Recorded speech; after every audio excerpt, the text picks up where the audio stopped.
اعوذ باللہ من الشیطان الرجیم، بسم اللہ الرحمن الرحیم۔ فرمایا جناب رسول اللہ صلی اللہ علیہ وآلہ وسلم نے، میں جانتا ہوں اس شخص کو جو سب سے آخر میں جہنم سے نکلے گا، اور جانتا ہوں اس شخص کو جو سب سے آخر میں جنت میں داخل کیا جائے گا۔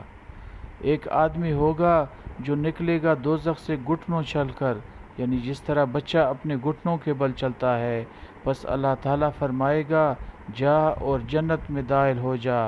یہ دوزخی اللہ تعالیٰ کے فرمانے سے جنت میں آئے گا تو اس کے خیال میں یہ بات آئے گی کہ جنت بھری ہوئی ہے اور اس میں کوئی جگہ ایسی نہیں جس جگہ میں ٹھہر جاؤں۔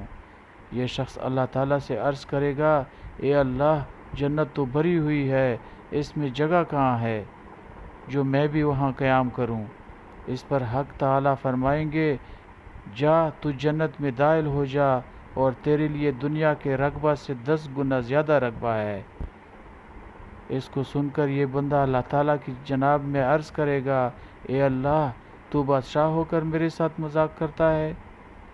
ابن مسعود رضی اللہ عنہ فرماتے ہیں، اس جملہ کے فرمانے کے بعد حضرت صلی اللہ علیہ وآلہ وسلم خوب ہنسے، اور ہنسی کی وجہ سے آپ کی کچلیاں ظاہر ہو گئیں، اور یہ شخص جنت میں ادنیٰ درجے کا ہوگا۔